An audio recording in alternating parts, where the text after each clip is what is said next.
que no que era para ser a era da informação, onde os fatos estão a um clique de distância, a gente ainda tem tantas teorias da conspiração circulando? Por que para uma história pegar, ela tem que ter uma versão diferente da realidade para poder contornar as verdades e entregar uma outra coisa? Afinal, os fatos podem não se importar com seus sentimentos, o universo pode não se importar com seus sentimentos, mas os seus sentimentos se importam sim com qual história está trazendo esses fatos.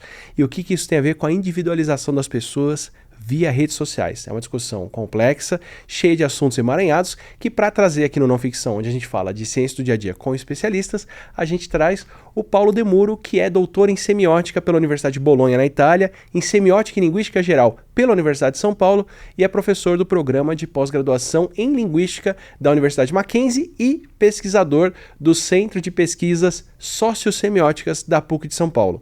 Ele pesquisa atualmente sobre teorias de conspiração e outras estratégias de desinformação e é autor de obras como A Construção da Verdade, com a Diana Luz Pessoa de Barros, a Renata Mancini e a Regina Gomes, e autor também do Políticas do Encanto, que a gente já começa discutindo. Bora ter essa conversa com ele.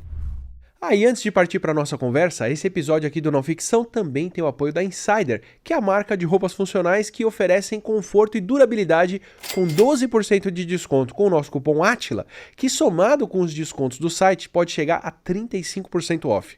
Aproveita esse desconto para fazer uma escolha inteligente com uma camiseta Nextech que a Insider está lançando com o Tencel Lyocell, que é um tecido que combina o melhor da tecnologia de ação anti-odor, porque absorve tão bem a umidade do corpo que dificulta o crescimento das bactérias que dão mau cheiro e ainda dá conforto térmico. E também é um tecido que se desamassa com o calor do corpo e com isso dispensa passar.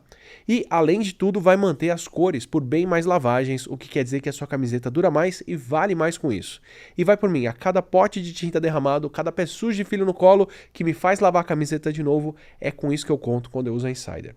E quando você for fazer a compra, dá uma olhada nas recomendações de lavagem que a Insider dá para cada peça, assim você consegue prolongar mais a durabilidade delas. E se você está em São Paulo e quer conferir pessoalmente o que eu falo sobre a Insider antes de comprar, no mês de outubro eles estão inaugurando a primeira loja física no Morumbi Shopping. Paulo, antes de tudo, um privilégio, um prazer poder conversar contigo aqui. Mais uma das conversas, 2025 para mim está sendo o ano já do podcast, já está estabelecido, e eu já estou chegando naquelas pessoas que eu queria conversar há muito tempo, porque tem questões assim que são bem cruciais. Para trazer você para o tema e para trazer para as pessoas por que eu queria tanto falar contigo, eu acho que eu vivi duas grandes desilusões por conta das fantasias de conspiração. Vou chegar nesse termo com você. Uma de arco longo, foi viver mesmo a transição da internet, do que seria a grande ferramenta que abrir e levar o conhecimento para todas as pessoas, a biblioteca do Asimov, que todo mundo vai poder da sua casa, da sua sala, do seu equipamento, ter acesso a toda a bibliografia que a humanidade já construiu e fez, o que de fato aconteceu, mas é uma biblioteca que está soterrada por tantas outras bibliotecas de tanta coisa, que o que seria a idade da razão não é necessariamente o que a gente está vivendo, né? E assim, dentro de um arco mais pessoal e de mais período curto, se eu vivia a ilusão de que conhecimento científico é tudo que falta, e que tendo acesso a isso as pessoas vão entender o que acontece no mundo, aceitar a ciência como a fonte da verdade, estou exagerando bem a situação, mas né, a pandemia me jogou muito na cara como a última etapa do conhecimento não é uma questão de ciência, é uma questão muito mais humana e cultural, assim, né? De como a gente teve acesso a tudo que estava acontecendo no mundo, o que era um vírus causando uma doença, como ele era transmitido, a solução para isso, que são as vacinas, e mesmo assim, muita gente voluntariamente não quis participar disso, não se vacinou, inclusive perdeu a vida. Aos milhões no mundo todo durante a pandemia por conta disso, né? Eu sempre lembro que Rússia e Estados Unidos são os primeiros países a ter vacinação.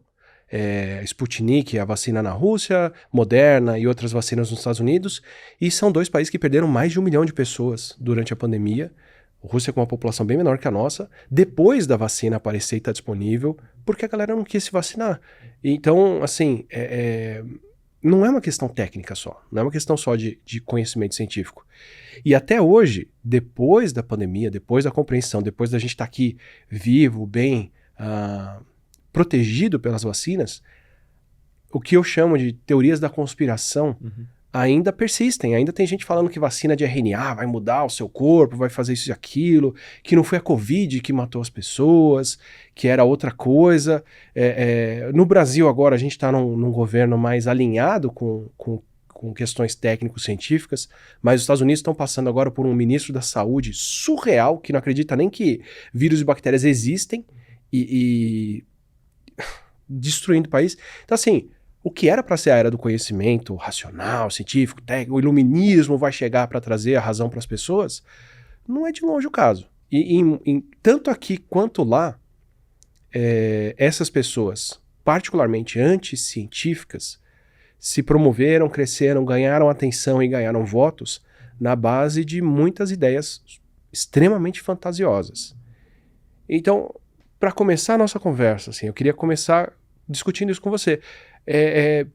Por que, teoricamente, no período da humanidade em que a gente produz mais conhecimento, isso assim, sem sombra de dúvida, em volume, artigos, notas, conhecimento, avanços técnicos, científicos, a gente ainda tem tantas ideias fantasiosas prosperando? E por que você fala no seu livro, no subtexto dele, né, fantasias de conspiração e não necessariamente teorias da conspiração? O que acontece? Assim? O que a gente está perdendo nessa história? Bem, eu quero agradecer também pelo convite, é uma honra, é um prazer estar aqui e poder discutir contigo dessas questões que acho realmente cruciais para os nossos tempos. Você fez alguns exemplos bastante diretos e emblemáticos, enfim, dessa questão, com relação, por exemplo, ao que aconteceu durante a epidemia e a pandemia de Covid-19 e ao fato de que ainda hoje, apesar de todas as mortes e tudo que a gente viveu, persistem movimentos e se difundem ainda ideias anti-vacinas. A gente viu poliomielite, por exemplo, voltando, né? Em alguns lugares. Sim. Texas agora tem mais casos de sarampo do que o resto dos Estados Unidos inteiro nos últimos 20 anos. Sarampo, pólio, enfim, doenças que a gente já tinha erradicado, né, enquanto humanidade, quer dizer, pelo menos no Ocidente, né, enfim, voltando por causa de histórias, né. Eu quero frisar um pouco esse termo, tem a ver com o que você disse aqui, tem a ver com o subtítulo do meu livro, né, Fantasia de Conspiração, porque podemos, enfim, enquanto sociedade, ter as certezas científicas ou ter alcançado alguns conhecimentos factuais e que de fato existem, né? A água ferve a 100 graus, um vírus como o vírus da Covid-19, se você tiver, enfim, questões, enfim, pode te matar, ou mesmo que você não tenha, pode chegar a te matar se você não estiver protegido, né? Apesar disso, todas essas caracterizações concretas, digamos assim, reais, só são acessadas a partir de histórias que nós, seres humanos, contamos sobre ela. Isso acho que pode ser um ponto de partida, acho que deve ser o ponto de partida. Lembrar que mesmo a dimensão factual de nossas existências nesse mundo nunca são dadas. Os dados nunca são dados. A gente não acessa dados enquanto coletividade, enquanto sociedade brasileira, italiana, norte-americana, etc., nua e cruamente. A gente sempre acessa dado a partir de histórias que são contadas sobre esses dados, sobre eles, né? O que isso significa? Isso significa que dados, portanto, a realidade, o fato que houve holocausto, o fato que houve uma ditadura no Brasil, assim como em tantos outros países do mundo, não são dados consolidados, não são verdades aceitas e consolidadas. A gente precisa disputá-los, a gente precisa, lutar, né, para a realidade, mesmo factual, né? E muitas vezes lutar pela realidade exige contar histórias de um jeito, digamos assim, interessante, que não seja banal, né?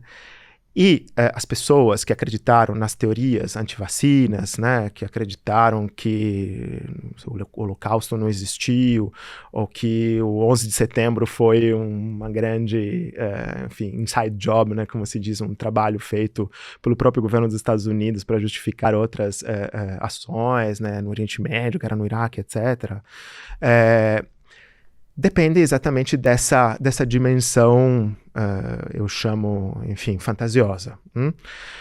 São histórias que reforçam, né, determinadas crenças que os outros veem como reais a partir desse ponto de vista. De seu ponto de vista, baseado justamente nesse emaranhado, né, narrativo, né? Ou seja, é algo que a gente precisa disputar, né? Acho que é um ponto de partida interessante, como disse, né? Lembrar que os dados nunca são dados nu e crus, né? A gente sempre acessa a partir de narrativas, de histórias, e mesmo de histórias que contem a realidade, né? Quando a gente conta histórias sobre dados, realidade, que são reais, concretas, que dizem a verdade, né? Podem ser apenas umas entre as diversas histórias que estão se contando por aí. Isso que a gente viu durante a pandemia, isso que a gente viu ainda, enfim, mais recentemente, e que está vendo hoje, enfim, com relação a muitas outras questões, tanto de cunho mais científico, como, por exemplo, as questões climáticas, ou médicos, ou sociais, históricos, enfim. Então, acho que esse é um ponto de partida interessante. Depois a gente pode discutir o porquê de fantasias, de conspiração, mas acho que gostaria de começar por aqui, né? Lembrando esse aspecto. Você falando me lembrou de uma história, de uma situação que eu passei. Há bons anos atrás eu ganhei um panetone no Natal, ganhei um panetone e era de uma confeitaria de rede, que tem em vários lugares, e eu que gosto de chocotone, pelo menos na época era mais ávido por chocotone do que panetone, com o tempo isso foi mudando. E eu falei, não, ganhei um panetone, mas não quero panetone, eu quero chocotone, vou levar lá para trocar. E aí eu fui na rede, levei o panetone e falei, olha, eu ganhei esse panetone aqui, mas eu queria trocar por um chocotone. A pessoa falou, olha, a gente não recebe de volta, não tem troca, não tem uma caixa, é um saquinho embalado, e a gente não pode receber. Eu falei, não. Ela falou, não, olha, o que já aconteceu aqui uma vez, me contaram que um cliente veio com um panetone para trocar, e a gente recebeu, e o panetone estava meio estranho, deu outro para a pessoa, e quando testaram o panetone tinha veneno nele. E aí imagina se a gente recebe uma coisa dessa e passa para outro cliente, então por conta disso que aconteceu aqui a gente não recebe mais. E aí eu saí e ok, né, aceitei ali, falei tá bom. Aí eu fiquei pensando, pô, como é que alguém resolveu testar para veneno um panetone desse? E que teste é esse que você faz que acusa veneno num panetone? Coisa assim. Não faz sentido. Não. Alguém inventou essa história para justificar para os funcionários ou para quem estava ali por que não se faz a troca, mas funcionou. Assim, é uma história que marca, tem uma intriga, por que será que está envenenado, o que faz isso, e tá aí a pessoa, anos depois, me repassando essa história para justificar por que não passa um produto, e faz isso. Eu não questionei o código do consumidor, não fui falar de nada, eu absorvi a história, entendi que eles são, vocês não podem receber porque pode estar ruim, e eu não quero comprar um produto ruim aqui, então me trouxe uma lição também, e saiu todo mundo feliz. Aí caiu essa ficha do tipo, tá aí, de repente no treinamento, enfim, no preparo para essa pessoa, para instruir ela, olha, a gente não faz troca de produtos, contar uma história dessa faz muito mais sentido do que você fazer um fluxograma e falar, se chegar um produto, aceitamos ou não, não, e aí, se alguém chega e conta uma história mais interessante no panetone, a pessoa faz a troca, porque não pegou. Então assim, esse conflito do técnico com a história me marca por vir de uma área. Eu, assim, posso estar generalizando demais, mas a minha formação foi essa, assim, de que em ciência, muitas vezes, a gente tem uma arrogância de que os fatos falam por eles, o universo não se importa com os seus sentimentos, e essa é a verdade que você vai ter que aceitar. Quando, ok, o universo pode não se importar com os seus sentimentos, mas os seus sentimentos importam para você aceitar ou não essa versão do universo, que para alguém olhando de fora, vai ter um peso a priori muito parecido. A minha versão da história com a sua. Se a minha é embasada por 150 anos de ciência e pesquisa de 2 milhões de pessoas ou não, você tem que ter uma outra formação para saber colocar esse peso na balança. A priori, são histórias que a gente está contando e você está vendo qual é a história que ressoa mais com você. Assim, acho que é uma lição que a gente custa a absorver e não absorve em ciência. É raro ver alguém que está preocupado com uma história boa além dos fatos. Sim. Absolutamente. Enfim, de novo, a questão dos dados e dos fatos, além da narrativa, é muito falaciosa, em certo sentido, porque não leva em consideração as crenças das pessoas, né? Enfim, o que você conta a respeito do panetone e da troca, né? É quase, como posso dizer, emblemático, enfim, do que a gente viu e que a gente vive, né? Nos nossos tempos atuais. Não só nos nossos tempos atuais, mas cada vez mais, porque as histórias, isso devido à internet, você falou também um pouco antes, no começo da sua fala, sobre as grandes expectativas que a gente tinha com relação à internet, como isso mudou recentemente, mas a internet foi um grande multiplicador de histórias, né? Sem dúvida. O que multiplicou também os pontos de vista e as perspectivas sobre o que é o real, né? É isso. Nós, depois a gente pode discutir sobre isso, dentro da semiótica, da linguística, das teorias do discurso, estudamos justamente como esses fatos estão em disputas e como diferentes narrativas sobre o mesmo assunto podem levar alguém a acreditar em algo ou não, né? Acreditar na visão X ou na visão Y, né? Acreditar, por exemplo, que conforme cientistas, epidemiólogos falaram durante a pandemia, aquela vacina ia ser eficaz, né? Ia reduzir as chances de falecimento por causa da Covid-19, ou que ia te transformar num jacaré, como foi contado por alguns, né? Quais são as estratégias discursivas que são utilizadas para levar o público, né, a acreditar na primeira ou na segunda, né? Nós partimos desse pressuposto, enquanto estudiosos do discurso, né? Nós deixamos os fatos aos historiadores, aos jornalistas, aos checadores, aos cientistas, né, aos físicos, aos químicos, aos geólogos, aos biólogos, né? E nos preocupamos, numa perspectiva de complementariedade do ponto de vista científico-disciplinar, né, em desvendar como que se dá essa disputa em torno de determinadas realidades, né, e como que a verdade, socialmente falando, histórica, cultural e socialmente falando, nunca é fixa. Nunca pode ser considerada ganha uma vez por todas, assim como, por exemplo, as teorias sobre o terraplanismo explicam, né, e manifestam, né. Nós sabemos que a Terra não é plana, e apesar disso, há muitos movimentos e há muitas pessoas cada vez mais no mundo que acreditam e que tentam comprovar que, segundo elas, enfim, tem provas inconfutáveis de que a Terra é plana. Mas qual que é o dado? Irrefutáveis no português. Irrefutáveis. Eu falei inconfutáveis, né, no italiano. Irrefutáveis, perdão, de que a Terra é plana, né? E o enfim, por que isso me interessa enquanto analista do discurso, enquanto semioticista?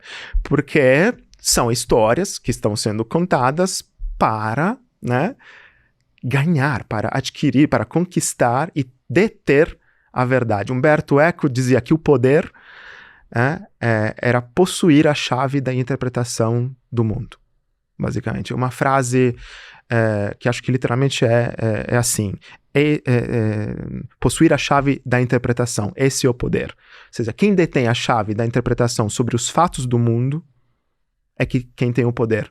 Por isso que estudar semiótica é importante, por isso que saber como que se constrói história é importante, por isso que saber e discernir, né, quais estratégias discursivas, retóricas, argumentativas são utilizadas para convencer pessoas, manipulá-las, a gente poderia dizer, mas também para contar verdades dentro de determinado campo científico que são verdades reais, como, por exemplo, a Terra é redonda, né?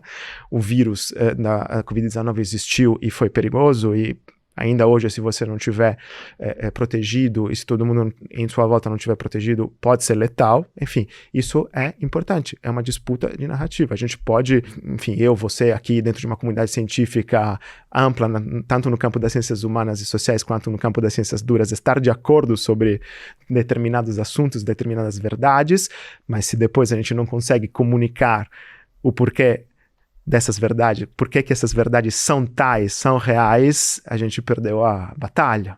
Sim, né? sim. Esse é o grande ponto. Assim, duas lições bem caras para mim do poder dessas histórias, assim, da falta delas e do poder que elas têm quando elas estão presentes. Na falta delas, para mim, foi ver como, conforme as pessoas foram se vacinando, e os casos e as mortes de Covid foram diminuindo no Brasil, teve mais fôlego para as narrativas anti-vacina. No sentido de que antes das pessoas terem vacinação, tinha gente tomando vacina falsa. E teve escândalo, né, de vacinação falsa numa empresa de ônibus, não sei onde, pessoa tomando água de salsicha lá achando que era vacina. E depois que os adultos já tinham se vacinado, já tinham tomado sua primeira dose, um pessoal não volta para tomar a segunda, o pessoal que toma a segunda não volta para tomar a dose de reforço. E aí quando chega nas vacinas das crianças, onde o volume de mortes não era tão palpável quanto entre idosos, aí aparece mesmo a hesitação vacinal do tipo, mas para criança não precisa, imunidade natural é muito boa. Então mesmo aqui que a gente tem uma vacinação muito boa, ela foi caindo de acordo com o número de doses, de acordo com quão menos severa a situação foi ficando por causa da vacina, quer dizer, ela foi vítima do próprio sucesso, né? Então a narrativa de anti-vacina pode ganhar mais fôlego depois que passa o medo da morte ali, né, do que foi o grosso da pandemia no começo de 2021.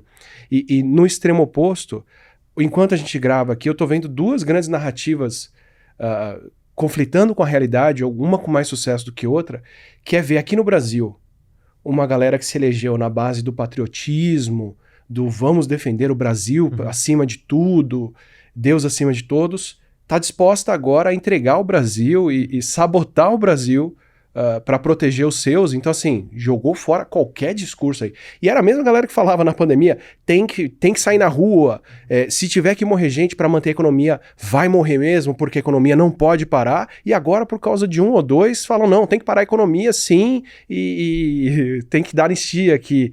Quer dizer, muda o discurso, mas não colou tanto aqui, quanto, por exemplo, nos Estados Unidos, vê uma coisa como... Aí eu vou ser mais pessoal para as pessoas não acharem que eu tô tentando pegar no pé de alguém aqui em particular no Brasil, mas o Trump, por exemplo, que se elege com um discurso, os democratas são os pedófilos, eles estão cultivando criancinhas, estão criando criancinhas para abusar delas, e é um cara que já foi condenado por abuso sexual de uma menina de 13 anos.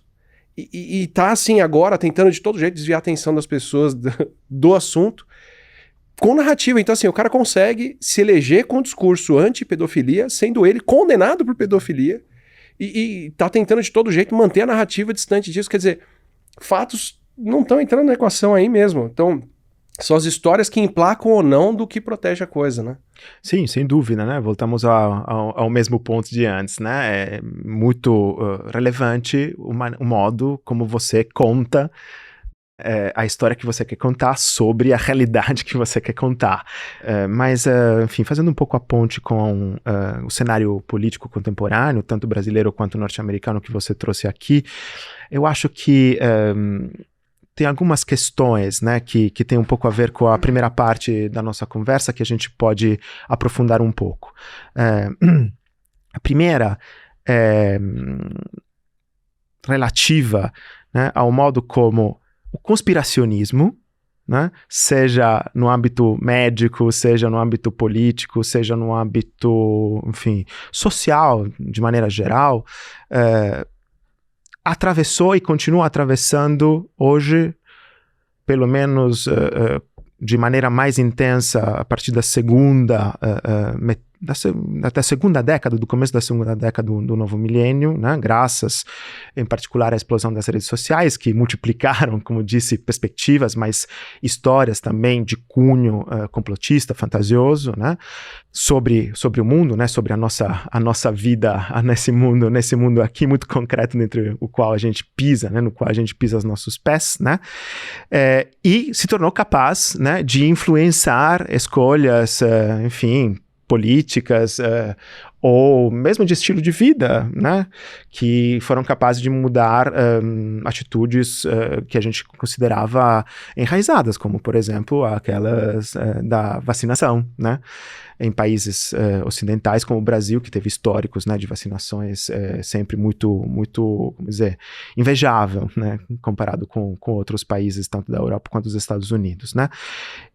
O que aconteceu ali, né? Por que essas histórias, como por exemplo aquela do Trump que você trouxe agora sobre a seita de pedófilos satanistas que estariam dominando o mundo nos bastidores, né? Uma seita do qual fazem parte ou fariam parte personagens, enfim, como George Soros, Hillary Clinton, Barack Obama, mas também Celine Dion, outras figuras um pouco menos, enfim, menos, como posso dizer, óbvias, né?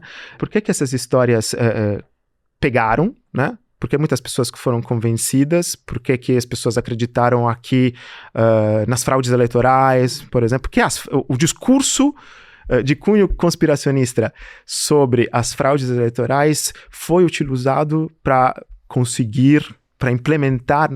tentar implementar um golpe real aqui no Brasil, por exemplo, que a gente está vendo aqui nesses dias, né?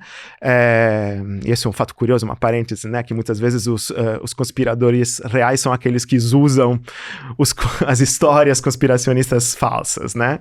É bem interessante. Então, por que isso pega? Por que isso convence? Por que isso se tornou tão interessante? Que aqui a minha bagagem de analista do discurso, né? De teórico, da semiótica, eu acho que pode ser interessante, porque a semiótica é uma disciplina que basicamente estuda como nós, seres humanos, produzimos e interpretamos sentidos.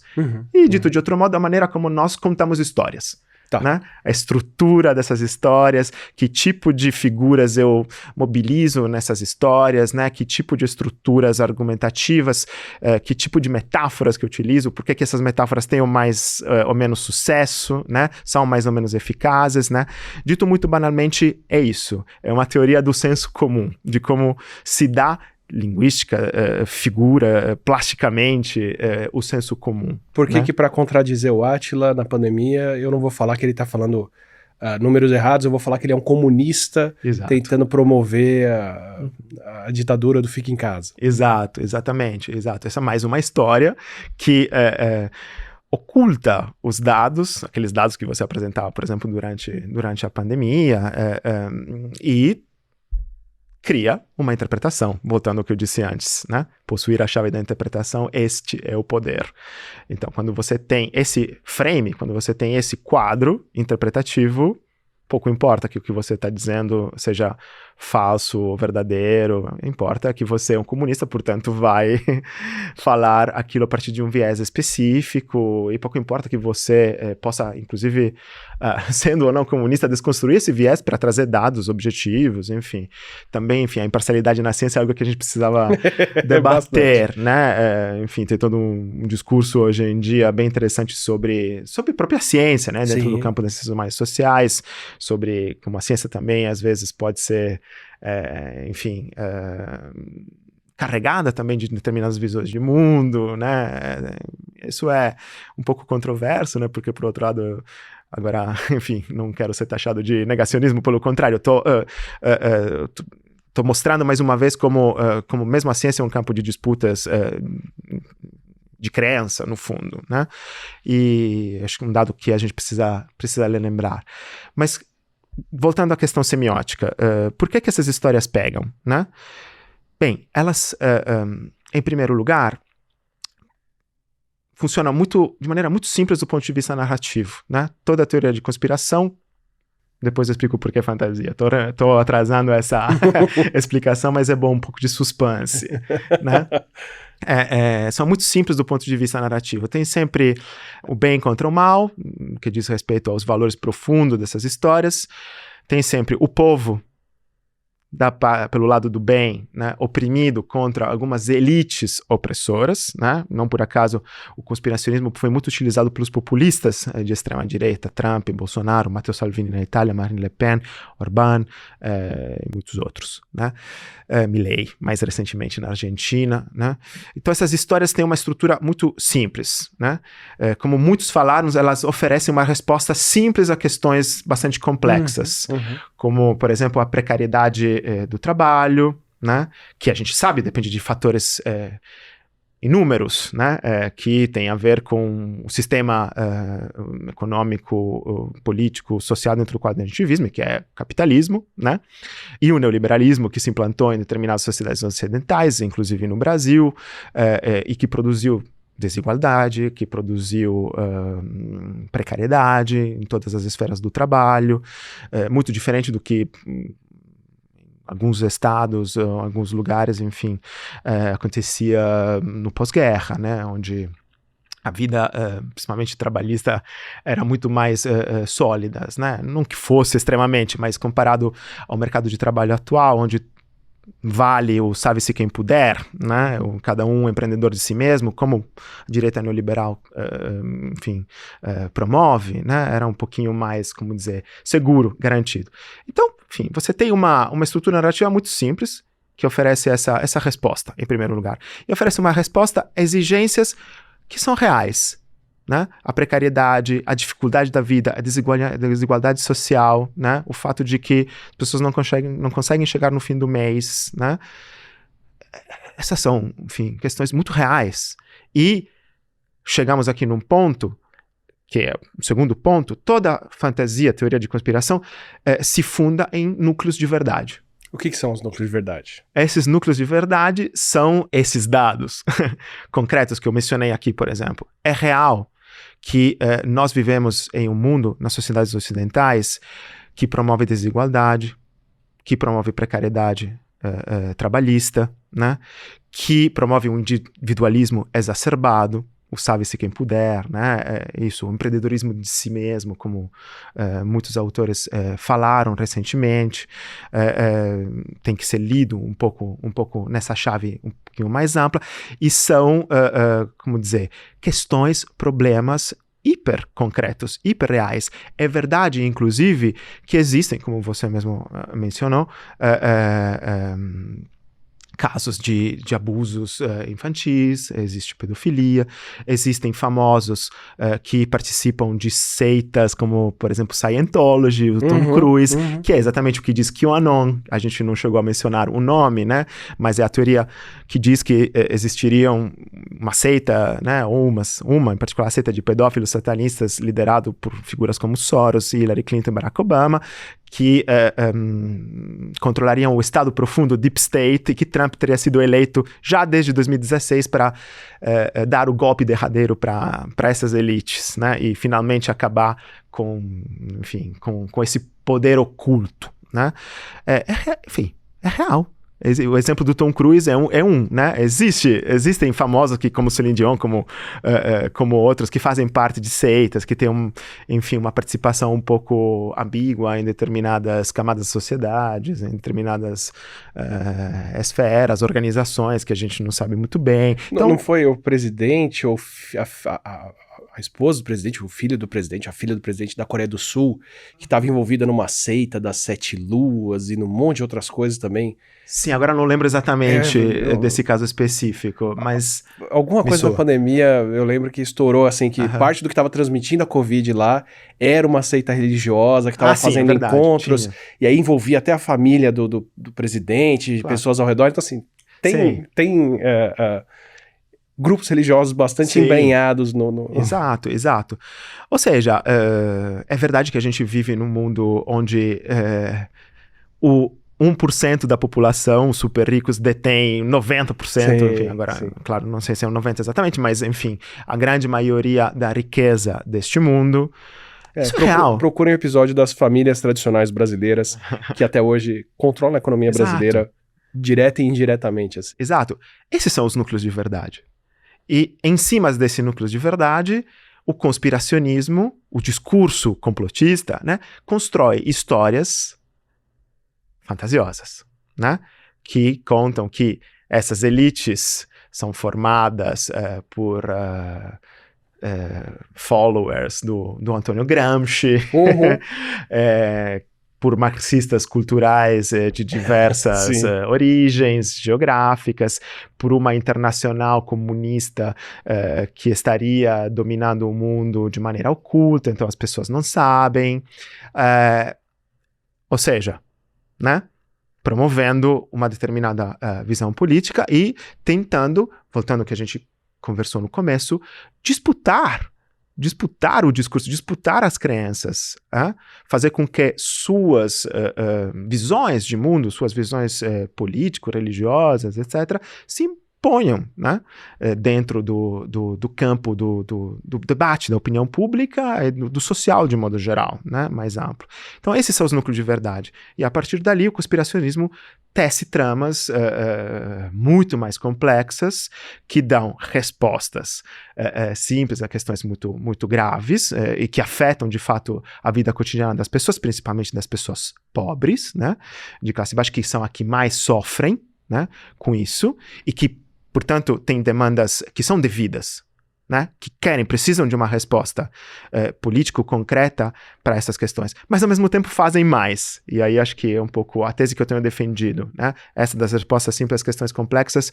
Muita gente falou. O que eu tenho acrescentado é o fato de que, além dessas respostas simples às questões complexas, esses discursos conspiracionistas oferecem também um pouco de maravilha no mundo onde a maravilha está em falta, né? Oferecem um cenário de uma vida melhor, ou falam que o mundo não está numa situação tão grave como, por exemplo, o discurso das mudanças climáticas fala, portanto que estaremos diante de um apocalipse próximo.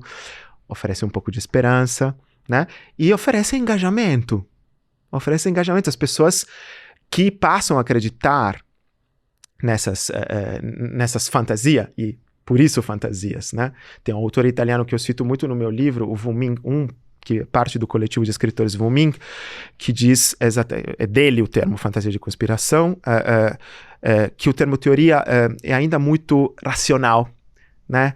Quase hiperracionalista, e não capta exatamente essa dimensão maravilhosa da narrativa, né, da narrativa conspiracionista, que é justamente o que cria um pertencimento entre esse grupo de pessoas que, de repente, descobrem, entre aspas, a verdade, né, do mundo. Então, esse é o problema. Então, nós, como analistas do discurso, o que podemos fazer para mostrar o que acontece por trás da cena dessas histórias, dessa trama? É isso um pouco que eu faço. Tem uma cena de um vídeo que eu vi de fábrica, entre outros interesses à parte, que era uma fábrica de mola, de alguma coisa assim, na Índia, eu acho, que sai é uma máquina que ela tem um rolo, e esse rolo vai soltando um fio de aço. Juro que vai fazer sentido com a conversa aqui. Sai um fio de aço extremamente quente, incandescente, que é o aço que está sendo produzido como lingote ali, ou sei lá qual que é o termo. E isso precisa depois entrar na máquina que enrola. E esse fio de aço sai super rápido da máquina, e vem um cara com um alicate gigante, pega, torce ele e engata do outro lado da máquina, e aí o negócio faz uma curva e ele vai embora pra lá. Era um vídeo sobre segurança de trabalho. O sujeito pegando um negócio que, se ele tivesse na frente, ia empalar ele torce aquilo e põe na máquina e volta.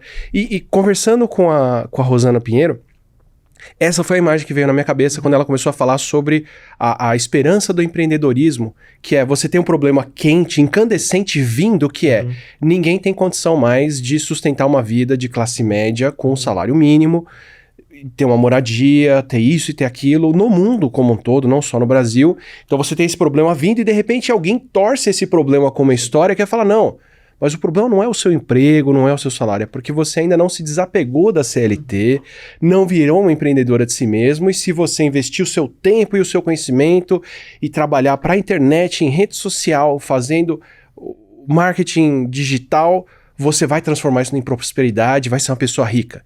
Então você não é um pobre sem direitos, você é um rico que ainda não conquistou os seus privilégios. Então não defenda direitos para os pobres, defenda mais privilégios para os ricos, que quando você tiver o seu, você também vai ter isso. Aí você reverte esse problema quente, devolve ele na máquina, para ele ir para uma outra parte dela lá. Então assim,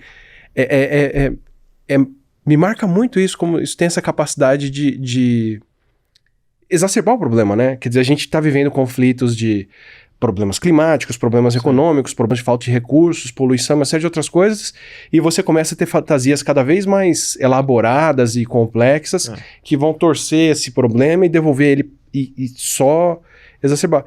Para pegar um exemplo de fantasias que para mim são bastante marcantes, assim,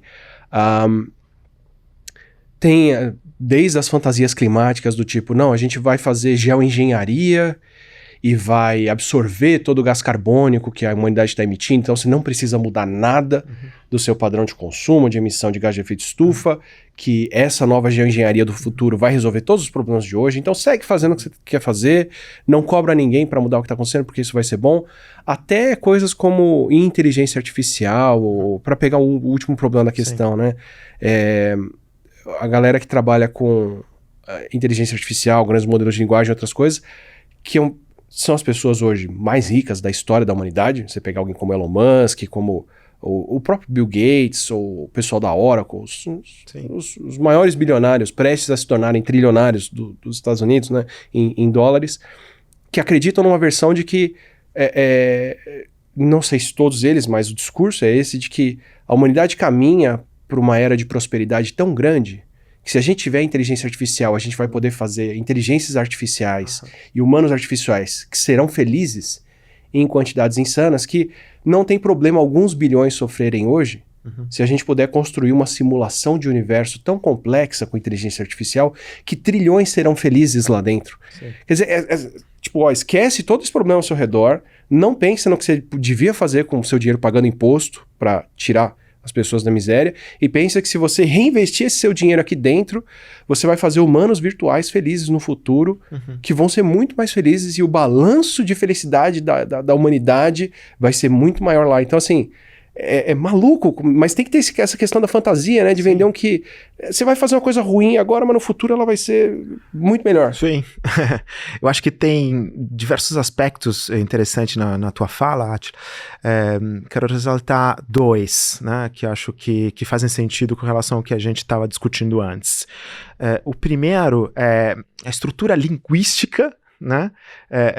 E não só linguística do ambiente digital, midiático dentro do qual a gente vive, que tem consequências muito concretas e cria elos e paralelos com o que você falou, que Corazon Pinheiro fala também, com relação a esse, digamos, desvio, mas essa solução individualista que se propõe para questões que são estruturais, coletivas. Sim. Esse é o segundo ponto, vou discutir isso depois. Mas, de fato, a gente vive na era da grande imposição do eu, né? As soluções para os núcleos de verdade problemáticos que a gente discutiu antes, que estão se propondo, que o sistema capitalista neoliberal propõe, são soluções hiperindividualistas. Né? Sabe-se quem puder, né? O mundo está acabando por causa das mudanças climáticas, vou pegar eu e a minha família, vamos fazer um bunker, vamos comprar meio Havaí. Exato. Como o Zuckerberg fez. Vou pro espaço, como o Elon Musk faz, como o Bezos faz, né? Essa colonização do espaço enquanto imaginário futuro. Vou fazer o upload da minha mente para a máquina e vou viver em outro plano. Exatamente, pois é, tem isso também. São soluções e respostas hiperindividualistas que têm a ver, e aqui vou fazer um gancho, com essa estrutura linguístico-semiótico-discursiva do ambiente midiático. Vai fazer sentido, prometo. Por que estou dizendo isso? Porque desde mais ou menos 2007, 2008, 2009, enfim, quando o Facebook explode, né, pós-Orkut aqui no Brasil, né, na Europa nem tinha Orkut como tinha aqui ou na Índia, né, a gente vivenciou uma mudança epistemológico-discursiva do nós para o eu. Vou explicar. E vou explicar também como que isso tem a ver com o que a gente estava falando sobre as soluções individualistas aos problemas estruturais, né? E por que o eu se afirma tanto na economia quanto na política, né, com os grandes líderes como Trump, Bolsonaro, Milei, etc., quanto no Instagram, quanto no TikTok, quanto, enfim, em outras redes sociais, a começar pelo Facebook. Eu faço muito esse exemplo, dou muito esse exemplo em sala de aula, os meus alunos de primeiro semestre nem sabem, talvez, enfim, quem é da nossa geração lembre, mas o Facebook, quando ele surge, ele fala em terceira pessoa. Ele pergunta, o que o Paulo está pensando? O que o Átila está pensando? Não sei se você lembra. E nós respondíamos, hoje o Paulo não está se sentindo muito bem, está um pouco triste, né? E de repente tem um momento lá, naquele, enfim, final da década de 2000, onde isso muda. E o Facebook começa a se dirigir a nós através de uma estrutura anunciativa do tipo eu, tu, eu, você. O que você está fazendo? O que você está pensando? E a partir daquele momento que o pronome eu mesmo se afirma enquanto enquanto estrutura fundante do ambiente midiático das redes sociais, né?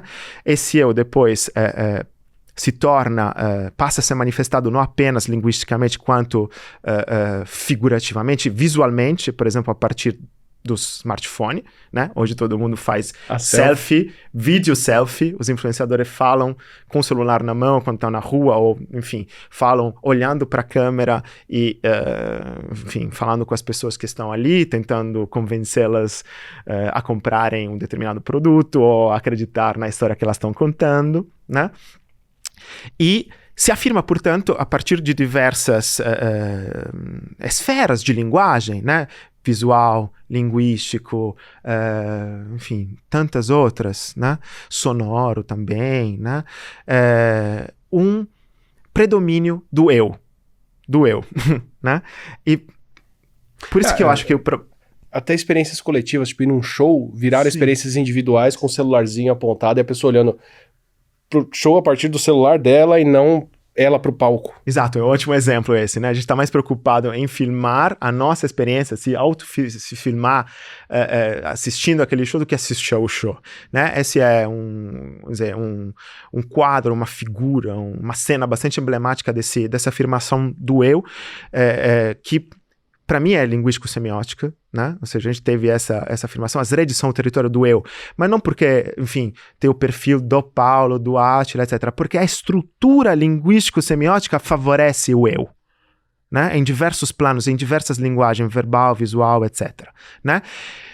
E esse eu, né, linguístico-semiótico, que se afirma no ambiente midiático, etc., enquanto perfil, né, tem um elo, tem um correspondente, né, com todo o sistema capitalista neoliberal, enfim, tem autores como Christopher Lasch que já discutiram, por exemplo, sobre o narcisismo na cultura norte-americana e muitos outros, né?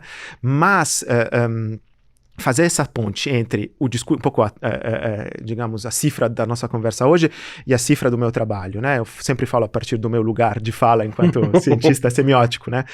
Acadêmico semiótico que estuda discurso e como que o discurso se constrói, como que a gente conta a história, como que a gente produz e interpreta sentidos, né? Então, puxando sardinha para minha brasa, né? Mostrar como há relações entre o modo como a gente fala, o modo como a gente se filma, etc. E as respostas, né, que são dadas e que se afirmam como mais eficazes, né, aos problemas estruturais do mundo, são de cunho individualistas, né, me parece crucial. Eu insisto muito nisso, né, tentar mostrar como que esses dois âmbitos estão extremamente vinculados, né? E é isso, voltamos ao começo da nossa conversa, né? O real nunca existe fora dos discursos que o contam. O fato nunca existe fora das narrativas. Assim como o eu é, em primeiro lugar, um pronome. É um espaço vazio que a gente pode preencher. A pandemia foi uma disputa do eu versus o coletivo. Exato. Como que eu vou ficar em casa, como que eu vou usar máscara para proteger os outros. Eu não sou de grupo de risco, eu sou atleta. Por que eu vou me privar de viver nesse mundo se é o idoso que vai morrer, se é o diabético, se é o obeso, já no N julgamentos aí do que é pré-condição com a ciência enviesada sempre, que vai sofrer, né? Por que eu vou me sacrificar? Exato. E é interessante que você trouxe isso, porque foi o momento em que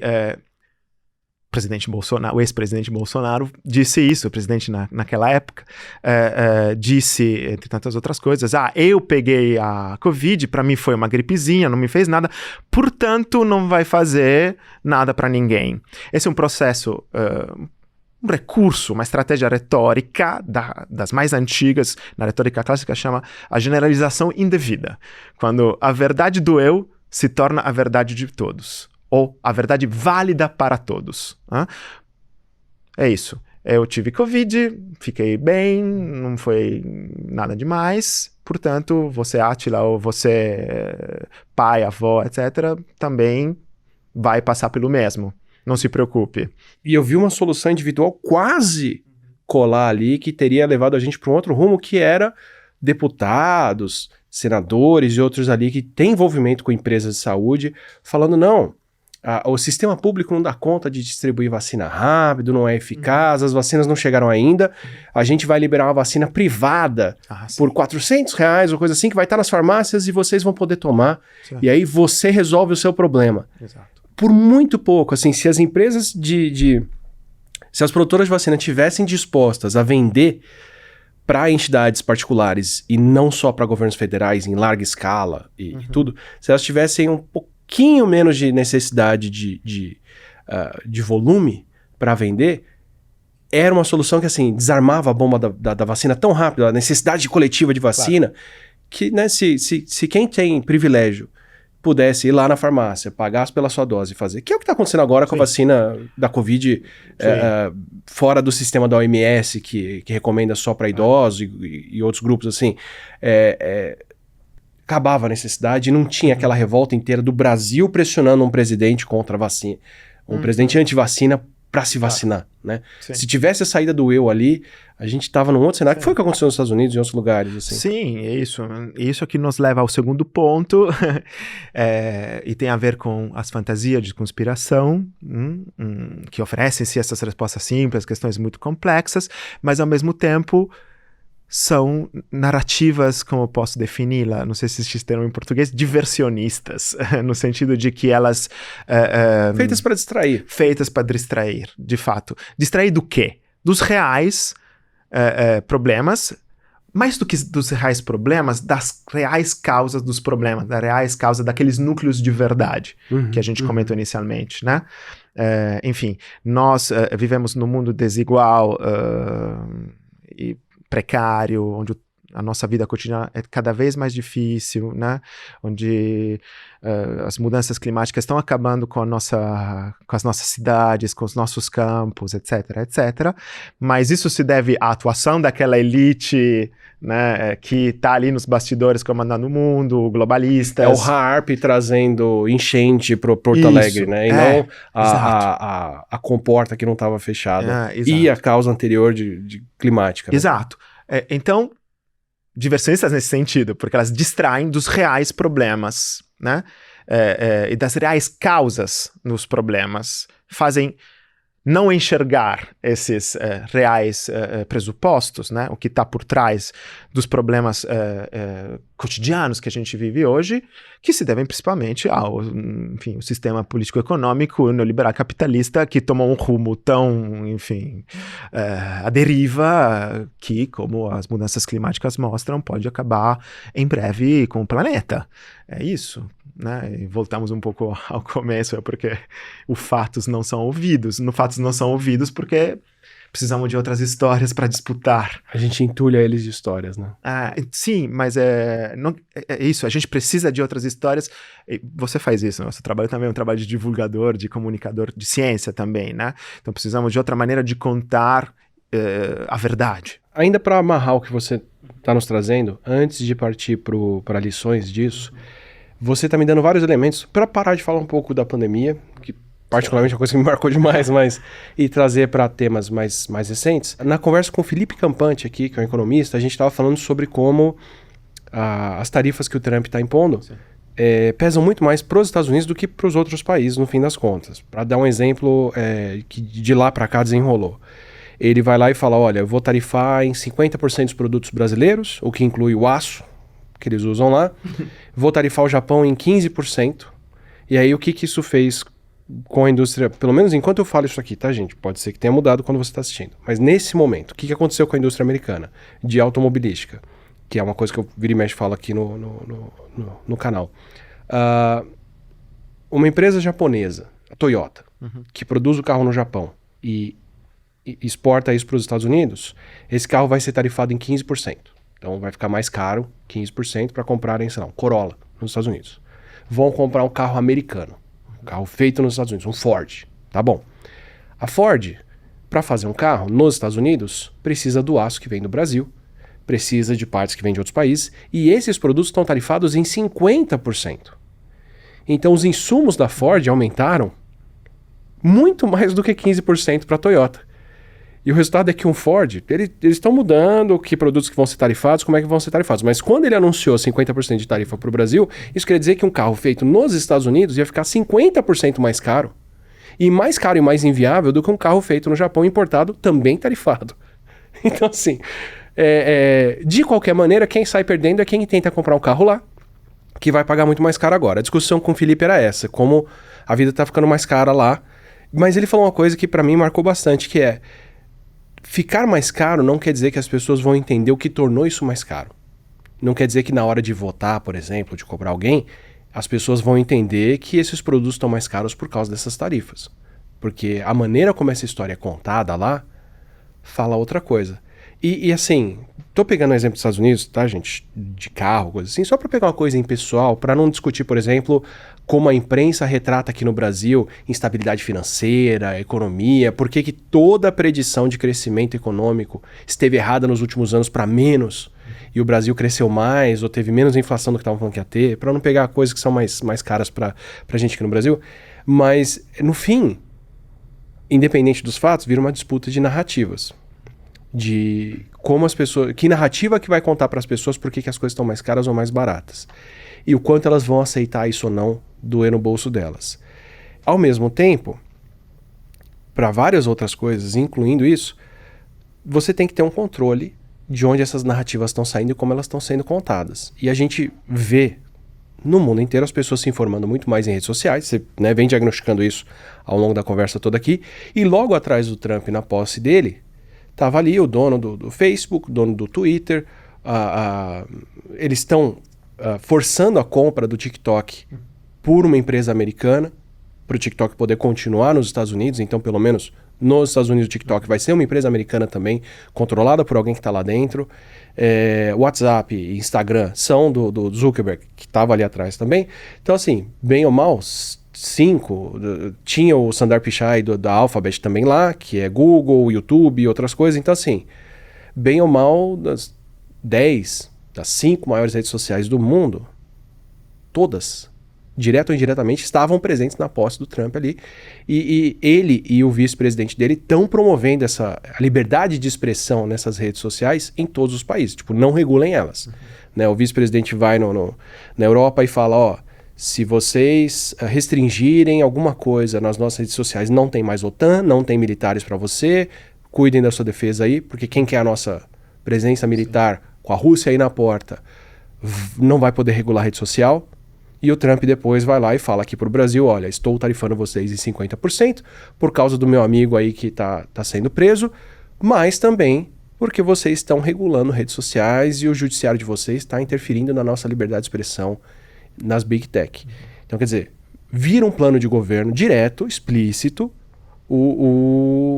a manutenção, o avanço dessas redes sociais e do discurso delas em todos os países. E quando eles falam, vocês não podem regular, isso me conta que o que eu via antes como um efeito adverso, um efeito colateral de algoritmos, que é mentiras se propagarem mais rápido, coisas indignantes irem mais para frente, fantasias serem mais promovidas do que núcleos de verdade, concretos e as reais causas disso, eu entendia como, é porque as pessoas fazem isso, ou porque o algoritmo agora não está... Não, é o plano deles.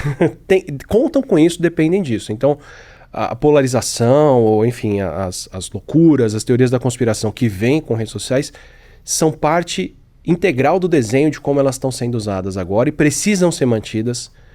Eles não vão deixar a gente separar o bom do ruim nisso. Então, esse ruim tem que ir junto. Então, assim... E, bom, seu subtítulo aqui, Extrema-direita e fantasias da conspiração. Então, eu estou entendendo que tem um grupo específico com um poder político e econômico que está vindo dessas fantasias de conspiração, que está interessado em manter isso acontecendo nesses meios. Tem isso... quem está perdendo e quem está ganhando, quem está sabendo contar histórias e fantasias para... Né, ao redor desses núcleos de verdade e quais são os instrumentos que eles estão usando agora, só para amarrar essas pinceladas todas que a gente deu até aqui, né? Sim, essa questão é estrutural. Realmente a questão crucial dos nossos tempos. Primeiro, a gente tem uma impressão de que os algoritmos e as redes, o modo como a gente frui, né, o Instagram, o Facebook, o TikTok, etc., seja neutro. Quando, na real, não é nem um pouco assim, né? O algoritmo que decide o que eu vejo no meu feed, o que você vê no seu feed, é construído a partir de códigos que a gente não conhece, que ditam, né, o que a pessoa X, Y, Z vai receber ou não, né? A gente sabe, porque há estudos, como você citou aqui, que desinformação se propaga muito mais rapidamente do que as suas desmentidas, né, nas redes, e assim por diante.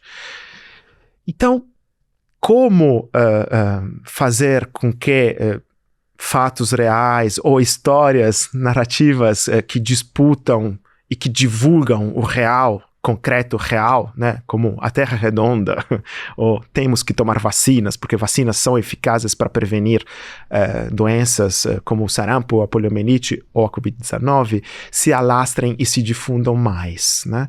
É uma luta muito ímpar.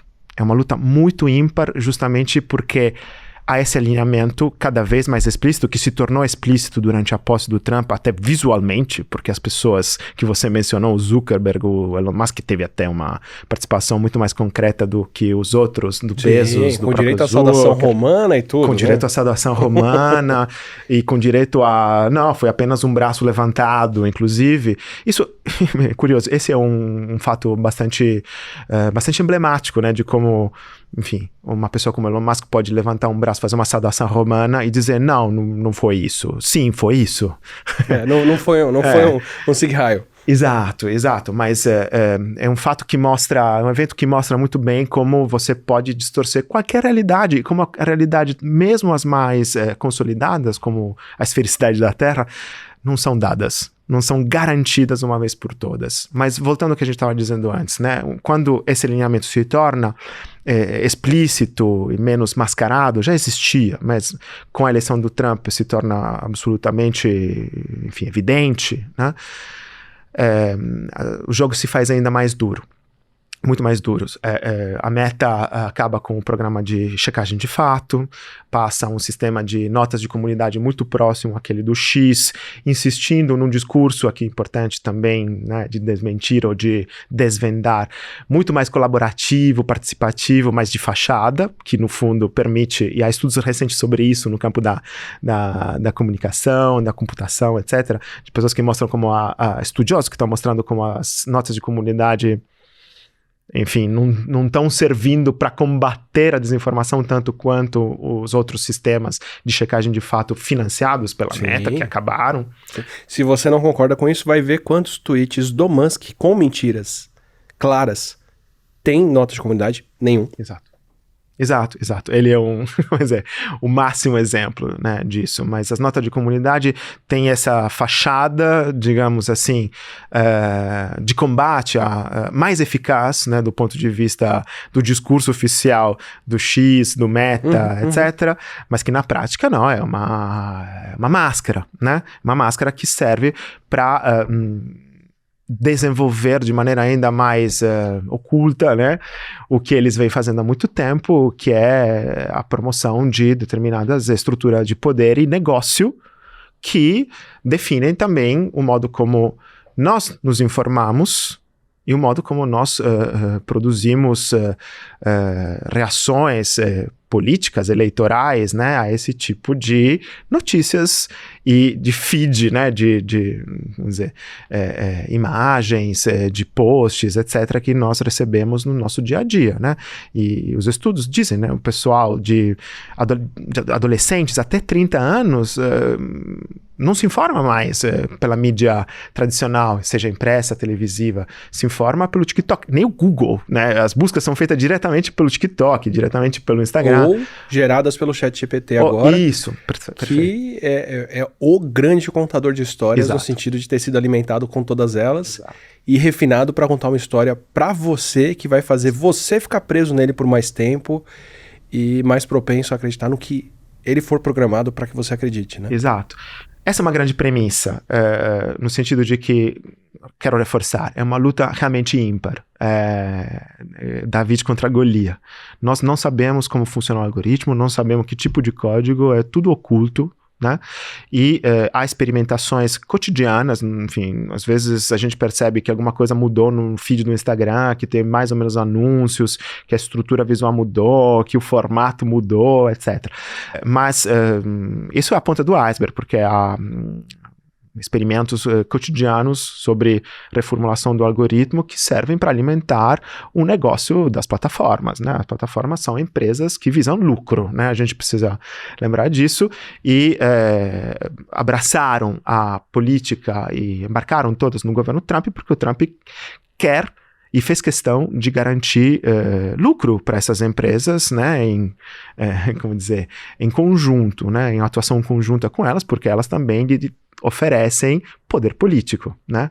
O X manipulou a própria estrutura algorítmica também para promover a campanha eleitoral em favor do Trump, por exemplo. Assim está acontecendo com a Meta. O Musk, quando brigou com o Trump, postou isso, né? Postou isso. Elegia o cara, elegi outros com ele e ele é o ingrato, assim. Então, ele se atribui esse papel. Exato, exato. Portanto, como lutar contra essa estrutura e contra um inimigo cujos contornos a gente nem percebe, nem consegue enxergar.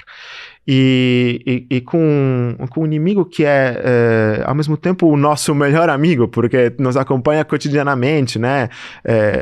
Todos nós, hoje em dia, abrimos o Instagram talvez como primeira coisa no dia para ver quem nos escreveu, quem comentou, o que está acontecendo. As notícias são cada vez mais fruídas por essas mídias, né? Mídias que a gente não sabe como funcionam, né? Isso, de novo, promove visões individualistas do mundo, promove leituras cada vez mais individualistas ou que são baseadas nessa específica visão do mundo que, mais recentemente, está alinhada com esses líderes da extrema-direita, né? Desculpa, ainda dentro dessa hiperindividualização, Sim. Eu vejo isso em etapas bem claras mesmo, do tipo, você começa com um algoritmo temporal, então o que postam vai aparecer para você nessa ordem, Isso. E as pessoas mais próximas de você, o que já é uma individualização, né? Então você não vai ver o que a imprensa decidiu te mostrar no jornal, você vai ver o que os seus familiares, os seus amigos compartilham. Isso entra num for you, né? O que o nosso algoritmo curou para você, e aí tem coisas de fora que o nosso algoritmo escolhe te mostrar e ocultar coisas que seus amigos e familiares postaram, que nós julgamos que não são tão relevantes, que é onde está o dinheiro para se fazer com anúncio e outras coisas, com a etapa da hiper individualização do tipo, o conteúdo é tão curto, tão rápido, que em poucos minutos de você usando, eu já sei quem você é melhor do que você e te entrego mais segmentado ainda, porque agora eu tenho Deus e o mundo produzindo vídeos curtos aqui, então você vai ver só o que você mesmo tem que ver, e não tem como reproduzir o que você vê em mais lugar nenhum, pro ápice, que para mim eu vou gerar um conteúdo para você aqui com base nas últimas conversas que a gente teve e você vai ver a versão de mundo que a gente nem teve que curar do resto e escolher o que mostra ou não, mas a gente vai criar do zero aqui uma nova realidade para você, para te convencer do que for mais por enquanto, do que segurar você por mais tempo aqui na nossa tela. Claro, não. Por isso que eu estava dizendo que é uma luta realmente ímpar, né? Usei a imagem do Davi contra Golias não por acaso. Tem muito a ver com o que eu disse antes a respeito da fala do Bolsonaro, né? Da pandemia, né? Se a Covid não me fez nada, significa que não vai fazer nada para você também, né? A generalização indevida da retórica clássica. Ou no empreendedorismo, se eu fiquei rico assim, isso. Você faça isso que você também vai ficar, né? Os cursos de Pablo Marçal, que supostamente vão te tornar rico em menos de um ano, meses, né? Até mais rápido. Isso é interessante, né? A solução, de novo, é sempre individualizada e a percepção do mundo é sempre cada vez mais, né? Cada vez mais individualizada, e essa percepção do mundo individualizado ao mesmo tempo se torna coletiva. Porque, enfim, é minha, mas a minha também é parecida com a sua, faz parte, enfim, daquele pequeno grupo e compartilha traços distintivos com aquelas pessoas que pensam como eu penso sobre política, sobre religião, sobre, enfim, tantas outras coisas, né? E isso faz com que, né, lutar para impor verdades consolidadas de cunho científico, de cunho histórico, etc., seja cada vez mais difícil, né? Existe a ideia de que a gente precisa mudar um discurso. Eu também tenho defendido isso, de contar as coisas de uma maneira diferente, mais cativante, não insistindo apenas no dado e dizer: não, a vacina da Covid-19 não vai te tornar um jacaré, ou não é verdade, enfim, que... enfim, não, ou, pelo contrário, não, é verdade, houve uma ditadura no Brasil, por exemplo, e isso aconteceu, tem tantos desaparecidos, mortos, etc., e assim por diante, né? Contar os fatos dessa maneira não é mais suficiente, né? Mesmo assim, de novo, é uma luta ímpar, mesmo assim a gente precisa mudar um pouco a maneira como a gente conta a realidade, né? Como a gente age nessas mídias, como a gente... É difícil, mas é algo que a gente precisa disputar, né? Enquanto defensores da verdade, das verdades científicas, das verdades históricas, né? Daquelas mais consolidadas, é isso que eu estou dizendo, né? Porque, enfim, há discussões também na história, na ciência, etc. A dúvida também é legítima, ok. Não estou dizendo isso, estou dizendo as coisas que realmente importam, né? Eu vou te pedir 3 categorias de conselhos, então. Assim. Uma geral, assim, vai ser mais fact-checking que vai resolver os problemas? Porque você está me falando que o Facebook está desmontando o fact-checking como parte do processo, inclusive combinado com o Trump, pedindo desculpa pessoalmente para ele, falando realmente erramos, daqui para frente a gente vai ser menos politicamente correto e vamos liberar isso. Então vai ser mais fact-checking que vai resolver esse problema? E se não, agora 2 lições individuais aí. Para chegar no individual. Eu, Átila, individualmente, devia estar contando histórias melhores e não tentando trazer fatos só, como comunicador, como divulgador, ou né, para quem faz isso. E para quem consome informação, existem saídas individuais, sim ou não? Tipo, tem coisas que as pessoas podem fazer para isso? E se não tem saídas individuais, o que são saídas coletivas para isso? Né? O que a gente teria que estar fazendo? Em que direção a gente teria que estar indo para reverter essa tendência? Essa é a pergunta de $1 milhão. 1 trilhão eu colocaria. 1 trilhão. Pois é, $1 trilhão. É a grande questão, de fato. Porque, como eu disse, mesmo diante de todas essas adversidades, acredito que ainda seja importante disputar esses espaços.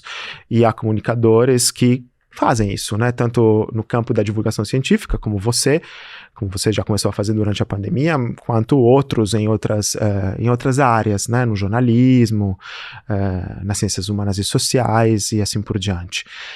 Com relação ao fact-checking, fact-checking é importantíssimo, a gente precisa cada vez mais fact-checking é absolutamente bem-vindo e depende de como você comunica o fato que você checou também. Acho que a grande questão não é o fact-checking em si, é importantíssimo, e haverá pessoas e públicos e esferas, grupos de WhatsApp, onde tem pessoas que, enfim, são mais propícias a receber apenas o fato. Não é verdade que a vacina vai transformar num jacaré, ou enfim,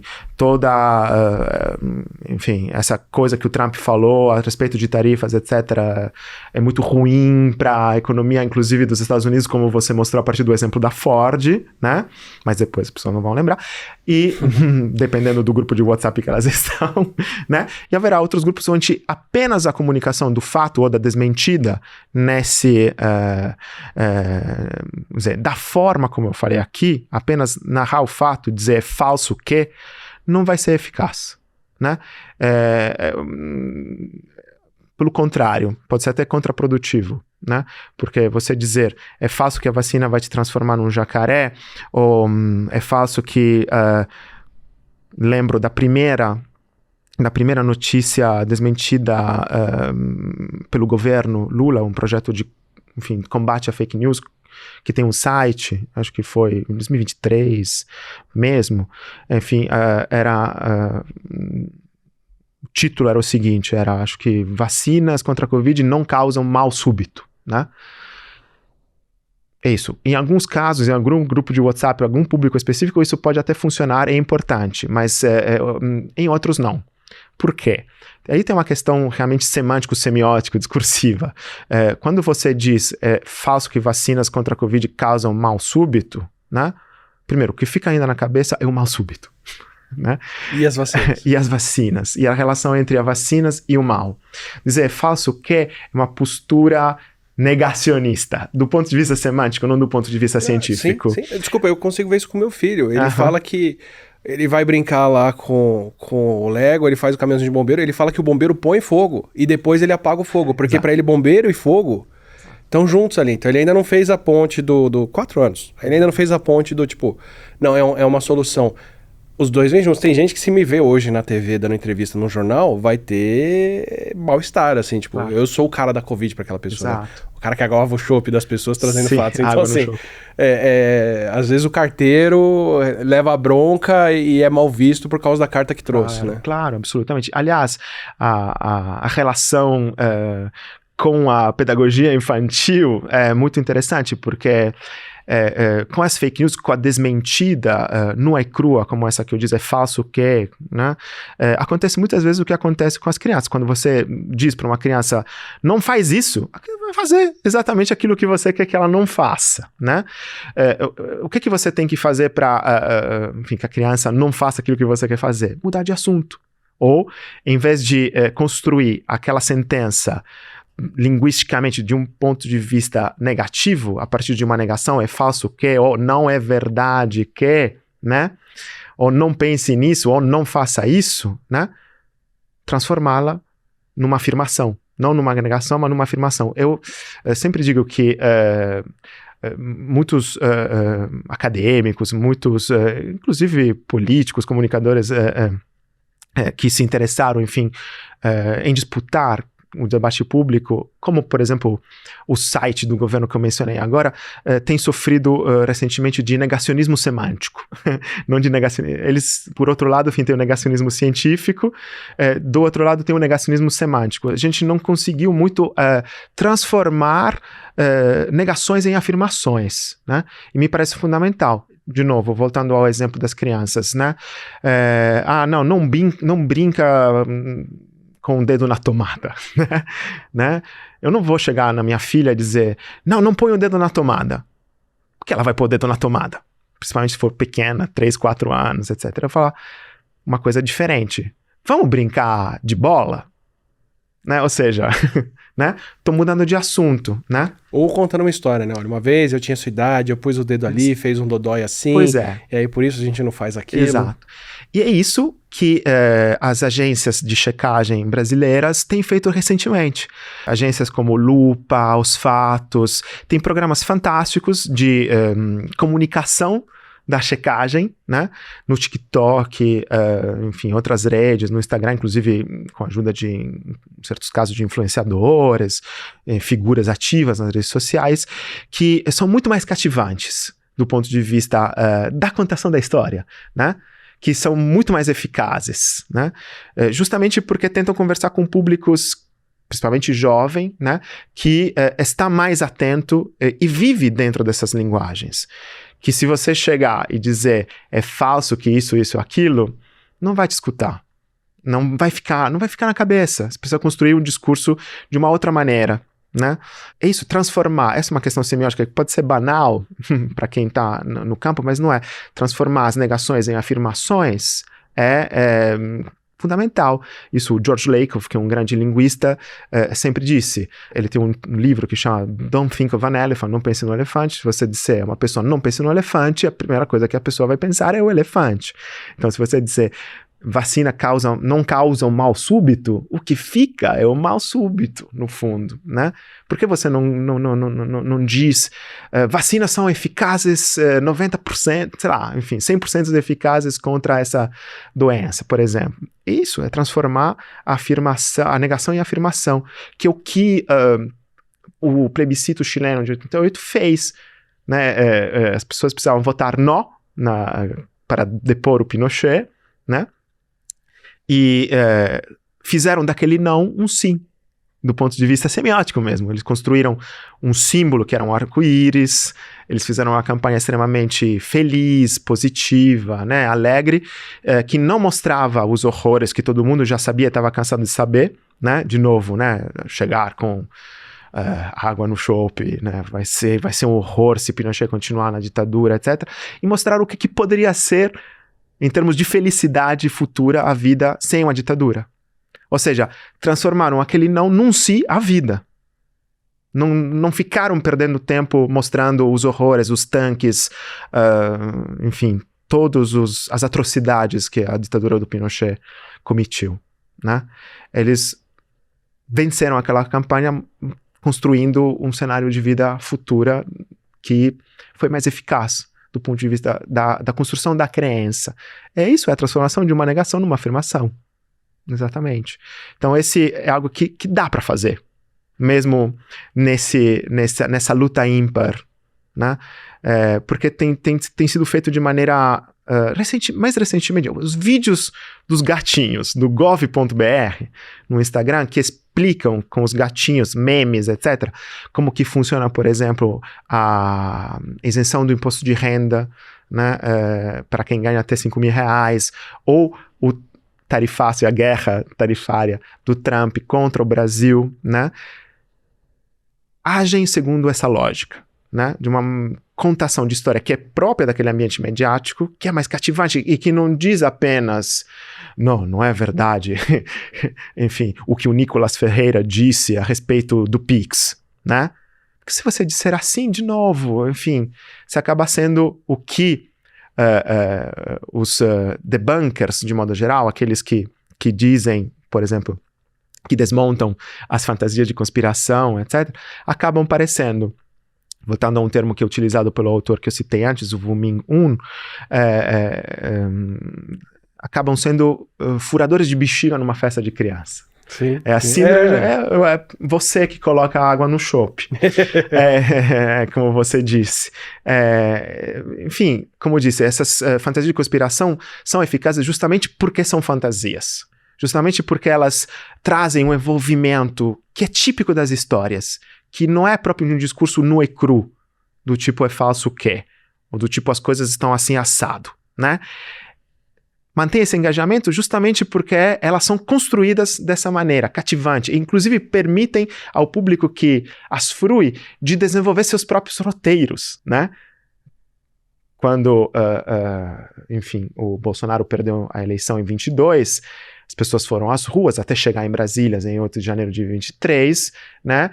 Acreditando que algo ia acontecer, que a história se ia desdobrar a cada evento, né? O Bolsonaro não aparecia, mas não aparecia porque ele estava tramando alguma coisa, estava falando com o Mourão e estava falando com não sei o quê.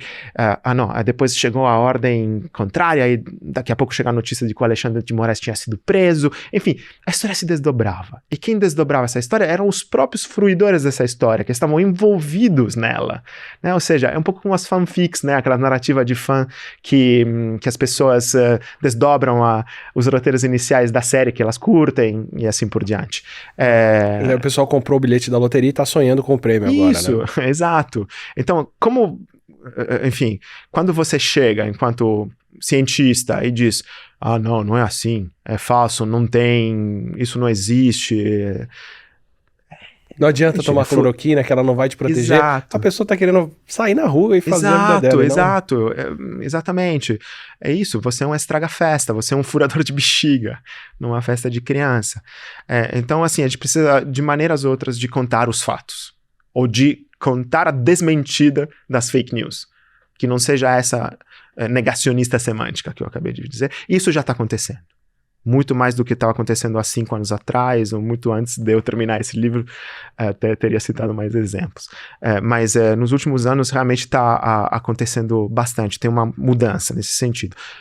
De todo modo, a luta, de novo, é ímpar, porque essas desmentidas mais criativas, né, essas linguagens circulam muito menos. Muito menos das outras histórias, né, das elites conspiracionistas que estão ali nos bastidores decidindo os nossos destinos e tudo isso.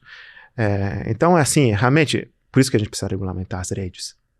Porque, enfim, e essa é uma questão extra-semiótica, no sentido de que eu posso dar indicações e mostrar como que se analisa, o que rege enquanto estrutura narrativa esse discurso fantasioso, conspiracionista, e até como passar da negação para afirmação, como isso pode ser mais ou menos eficaz. Mas se não tiver uma ação política que regulamente o algoritmo que eu não conheço, eu posso, enfim, gastar, fazer, discutir contigo, com quem trabalha aqui, montar um grande plano para agir, mas se isso depois vai ser alcançado por 5 pessoas versus 1000, é difícil.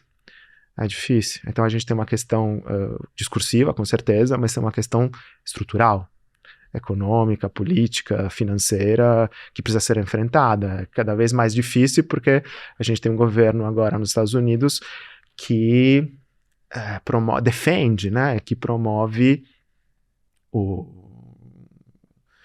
eles dizem, né, a total liberdade, e não estou falando de liberdade de expressão, né, a total liberdade das plataformas de fazer fazer o que elas querem em prol do seu próprio lucro.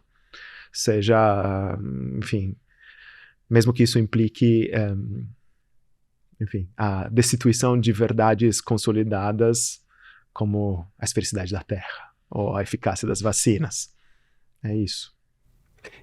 Bom, você está me contando por que o plano é esse, né? No sentido de, o plano explícito, não pode regular isso, porque esse sistema depende disso para continuar sendo viável, né? Tanto viável para chegar nas pessoas, quanto viável para continuar gerando versões fantasiosas da realidade que viabilizam, mesmo que precariamente, as pessoas conviverem com uma realidade que está cada vez pior, né? Exato. E aí quem está tentando apontar os problemas fica do estourador de bexiga falando, olha, tá esquentando, tá acabando o recurso, vai faltar água, tá acontecendo isso, e fica tendo, né, Exato. fazer a parte ruim, que é o que meu filho nunca quer ouvir Não. de quem vai corrigir os problemas. Ele quer quem vai levar ele pra sair, não quem vai falar por que ele não pode sair. Exato, ou se você descer do escorregador dessa forma, você vai se machucar. Ele não quer ouvir isso, ele quer descer de cabeça para baixo no escorregador, né? A criança, tô dizendo. E se divertir com aquilo, né? Ele não quer ver aquela história e aquela possibilidade de futuro divertido, imediato, no caso do escorregador, enfim, se derreter ali, né? Ele quer acreditar. E nós, enfim, nós somos isso, né? O que nos define enquanto seres humanos, talvez seja um pouco tendencioso nesse sentido, porque é o que eu faço, né? O meu trabalho é, de fato, analisar histórias e mostrar como que elas são contadas, mas nós somos, o que nos define a narratividade. O que nos define é o modo, enfim, como nós, desde os primórdios da humanidade, contamos as nossas histórias, né? Isso vai além de qualquer realidade factual. A realidade factual, do ponto de vista da semiótica, não existe fora das histórias que são utilizadas e mobilizadas para contá-las, né? Isso não significa negar que essa mesa é branca, enfim, que a capa daquele livro é amarela e verde e rosa, enfim. As cores também não são todas iguais, né? Dependendo da cultura que a gente tá, né? Exemplos clássicos da linguística. Eu posso ver uma cor diferente de você, por exemplo, se eu, enfim, anumino de uma maneira diferente na minha língua. Mas isso não significa que isso exista, né?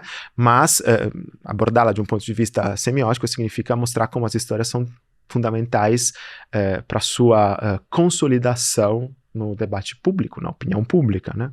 Como que as pessoas passam a acreditar ou a não acreditar mais nela, né? E para quem quiser aprender mais sobre isso, descobrir como as histórias são contadas, que diferença que faz como você conta essas histórias, o que a gente pode ler, consumir, fazer, onde a gente pode te acompanhar para ver essas discussões acontecendo, ou que áreas, que livros, que obras você me recomenda para quem quiser se aprofundar nisso? Bem, eu vou, enfim, teria tantas obras, enfim, que a gente poderia recomendar, mas eu vou começar por um romance, que é um romance muito grande, mas que vale muito a pena reler, para quem já leu ou ler agora pela primeira vez, que é o Pêndulo de Foucault, de Umberto Eco. um pouquinho de spoiler, mas é um romance, enfim, que não vai ser arruinado por causa disso. Mas um romance um romance que foi publicado nos anos 80, do século passado, que conta como alguns editores de uma pequena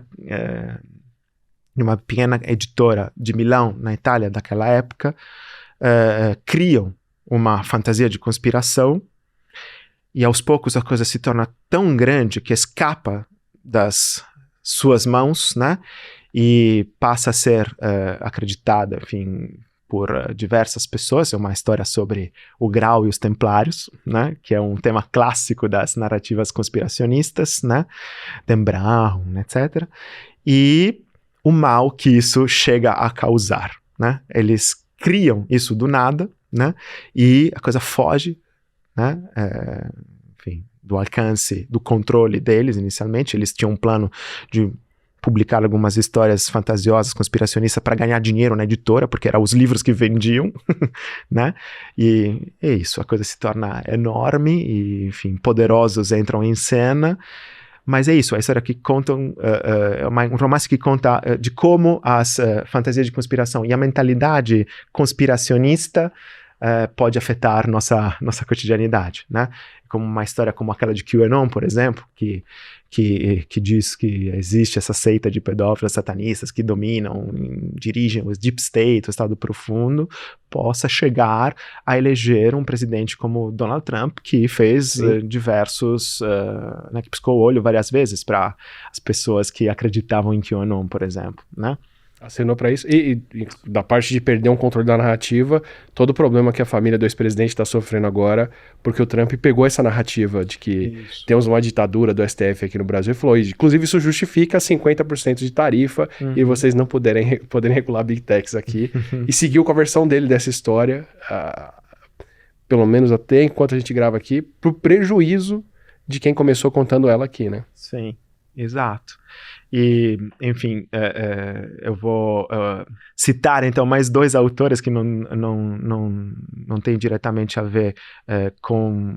Quer dizer, né? Na verdade, sim, nos estudos mais recentes, mas são dois semioticistas brasileiros, já que a gente está no campo, enfim, eu vou citar alguns semioticistas. O primeiro é o José Luiz Fiorin, que é um grande linguista semioticista brasileiro, que escreveu muito sobre a enunciação, né? Sobre como o fato de eu pronunciar, por exemplo, um discurso em primeira pessoa ou no impessoal, né? As astúcias da enunciação, um dos títulos de um dos livros deles, né? Pode produzir determinados efeitos de sentido, de objetividade, de subjetividade. E a outra é a professora Diana Luz Pessoa de Barro, minha colega, no programa de pós-graduação em letras do Mackenzie, que também trabalha muito sobre discurso negacionista recentemente, mas que é uma grande teórica do discurso, e tudo que vocês encontrarem desses autores vale muito a pena, e vale muito a pena em termos de é algo que, enfim, que gostaria de falar, de construção daquela que hoje é chamada media literacy, né? Literacia midiática. A Unesco tem um programa muito forte, inclusive os guias na Unesco citam a semiótica como uma das disciplinas fundamentais para aprender a se defender contra o discurso das fake news, contra os discursos mentirosos de modo geral. Isso não significa apenas identificar a ausência de uma fonte, por exemplo, ou não tem o autor do título, ou tem erro de português. Essas são marcas superficiais. A gente precisa, além, né, da atenção a essas marcas superficiais, entender e ganhar cada vez mais consciência, e por isso que a semiótica é importante, sobre essas estruturas discursivas e as estratégias discursivas que são utilizadas para construir um discurso e para fazer com que esse discurso seja, seja lido como verdadeiro por algumas pessoas, ou passe a ser, as pessoas passem a acreditar nele, né? Então a obra desses dois autores, o José Luiz Fiorin e a Diana Luz Pessoa de Barros, é uma grande, como dizer, um grande ponto de partida para quem quiser se letrar, enfim, nessas armadilhas do discurso, que pode ser utilizada tanto para contar a verdade quanto para contar a mentira, mas a gente precisa entender cada vez mais, estar ciente de como o discurso é construído. Sim, a diferença de um título, por exemplo, de confusão deixa mortos em abrigo na Palestina para soldados israelenses atiram contra crianças palestinas buscando comida. Exato. Você está descrevendo o mesmo evento, mas de pontos de vista bem diferentes aí. Exatamente. Ou se eu dizer, por exemplo, como muitas notícias falsas que foram divulgadas durante a pandemia, voltamos ali, mas os exemplos são bastante emblemáticos. Olha, eu me chamo Paulo, eu sou médico do Hospital X do Rio de Janeiro, eu garanto para vocês, porque eu estou aqui virado, trabalhando 24 horas sobre 24 horas, que não tem nenhum leito, em maio de 2020, ocupado por pacientes com Covid-19. Isso tudo que vocês estão vendo na TV é mentira, o que vale é o meu testemunho. Áudio de WhatsApp real que eu analisei em pesquisa, uma pesquisa que a gente fez com Ivana Fechini na Universidade de Recife, colega com o qual tenho trabalhado, entre outros, que mostra como, por exemplo, o gênero testemunho e o discurso do eu, as mentiras proferidas em primeira pessoa, por isso que as estruturas enunciativas são importantes, né?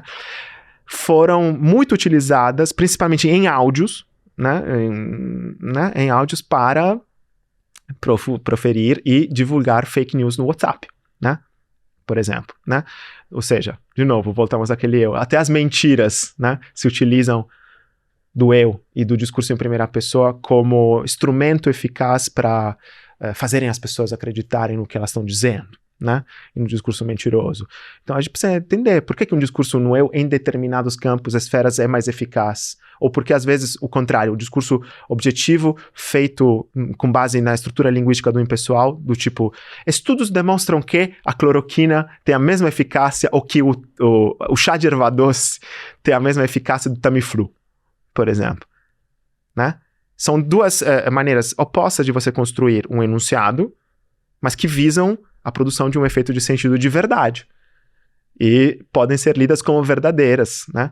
Mas o que vai funcionar mais em qual meio, por exemplo, no áudio de WhatsApp, ou em outro meio, no vídeo, numa mensagem de texto? Essas são as questões. Por isso que a gente precisa entender como que o texto e o discurso são construídos. E não apenas verbalmente, até visualmente, né?